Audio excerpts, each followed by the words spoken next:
नमस्कार। आज हम न्यायपालिका के भीतर से आई एक बेहद महत्वपूर्ण और कह सकते हैं चौंकाने वाली आवाज़ पर चर्चा करेंगे।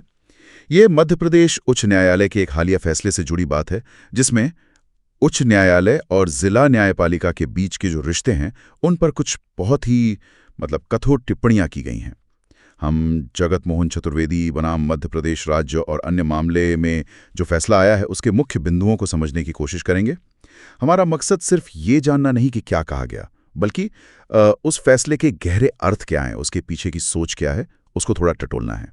जी, ये वाकई एक असाधारण अवलोकन है।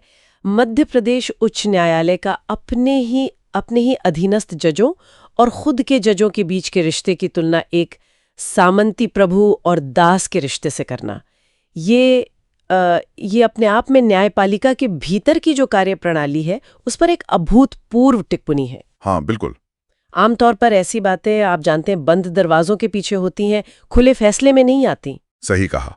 और फैसले में जो भाषा इस्तेमाल हुई है वो भी असाधारण रूप से तीखी है। जैसे ये कहना कि जिला न्यायपालिका के जज हमेशा डर में काम करते हैं। उनकी शारीरिक भाषा, हाव भाव ऐसे होते हैं जैसे वो उच्च न्यायालय के जजों के सामने झुक रहे हों। यहां तक कि उन्हें अकशेरू की स्तनधारी कहा गया है, इनवर्टिब्रेट मैमल्स। अकशेरू की स्तनधारी, हाँ, यानी ऐसे जीव जिनमें रीढ़ की हड्डी नहीं होती। ये एक तरह से साहस या नैतिक दृढ़ता की कमी का एक बेहद कठोर प्रतीक है। ये भाषा सिर्फ चौंकाने वाली नहीं है, बल्कि शायद ये दिखाती है कि अदालत को लगा कि व्यवस्था की जड़ों तक चोट करने की जरूरत है। शायद इसलिए कि जो सामान्य प्रशासनिक सुधार हैं या संवाद है, वो उतने प्रभावी नहीं रहे होंगे। अच्छा, तो ये डल सिर्फ एक एहसास नहीं है, इसका असर काम पर भी पड़ता है। हाँ, बिल्कुल, निश्चित रूप से। अदालत का तो मानना यही है कि इसका सीधा असर न्यायिक कामकाज पर पड़ता है। जिला जजों को उनको लगता है कि अगर वे जमानत देने या मान लीजिए बड़े संवेदनशील मामलों में बरी करने जैसे स्वतंत्र न्यायिक फैसले लेंगे, तो उच्च न्यायालय उनके खिलाफ कोई प्रतिकूल कार्रवाई कर सकता है। ठीक वैसा ही जैसा याचिकाकर्ता जगत मोहन चतुर्वेदी के मामले में हुआ भी। हाँ, उनका मामला तो ध्यान में है। उन्हें 2014 में व्यापम घोटाले से जुड़े मामलों में जमानत देने के कुछ फैसलों की वजह से सेवा से बर्खास्त कर दिया गया था। और व्यापम घोटाला, वो तो मध्य प्रदेश का एक बहुत बड़ा भर्ती और प्रवेश परीक्षा घोटाला था।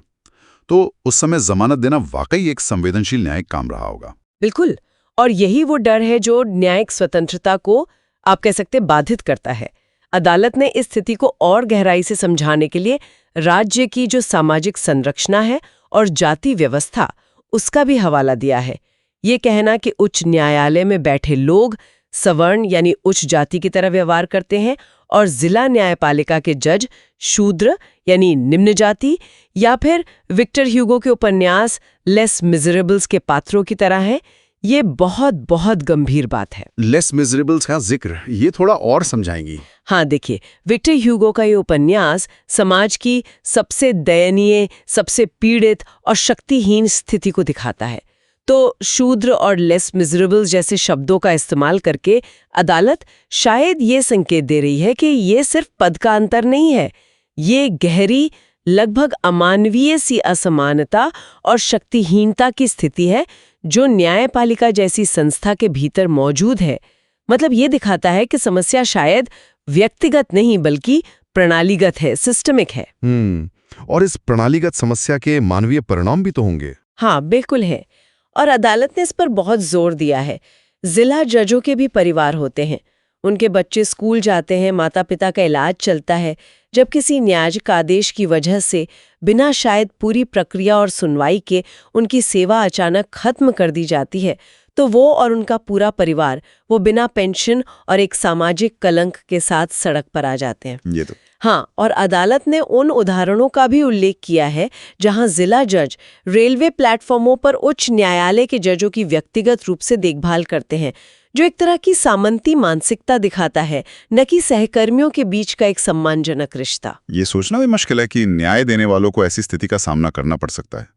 तो अदालत का निष्कर्ष क्या निकलता है इससे? अदालत ने साफ तौर पर कहा है कि इस तरह डर में काम करने वाली न्यायपालिका स्वतंत्र और निष्पक्ष न्याय नहीं दे सकती। उन्होंने उच्च न्यायालय को आत्मनिरीक्षण करने की सलाह दी है। ये सिर्फ आलोचना नहीं है, बल्कि एक तरह का आह्वान है कि उच्च न्यायालय अपनी कार्यप्रणाली पर दोबारा सोचे, पुनर्विचार करे।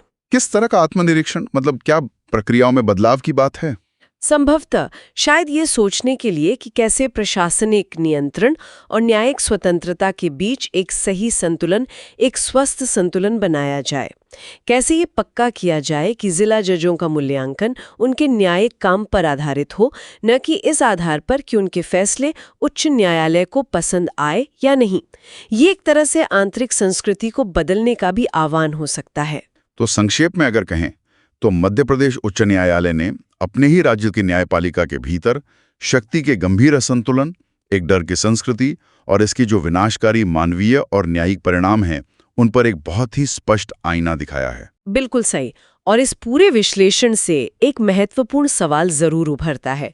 अगर, जैसा कि अदालत ने संकेत दिया है, न्यायपालिका के भीतर की जो कार्यप्रणाली है वो समाज की गहरी संरचनाओं को दर्शाती है, जैसे कि जातिगत भेदभाव हो या सामंती मानसिकता, तो फिर सवाल ये है कि इस आंतरिक पदानुक्रम और भय के माहौल को संबोधित किए बिना हम एक निष्पक्ष और स्वतंत्र न्याय सुनिश्चित करने की जो व्यापक चुनौती है उसका सामना कैसे कर सकते हैं, इस पर विचार करना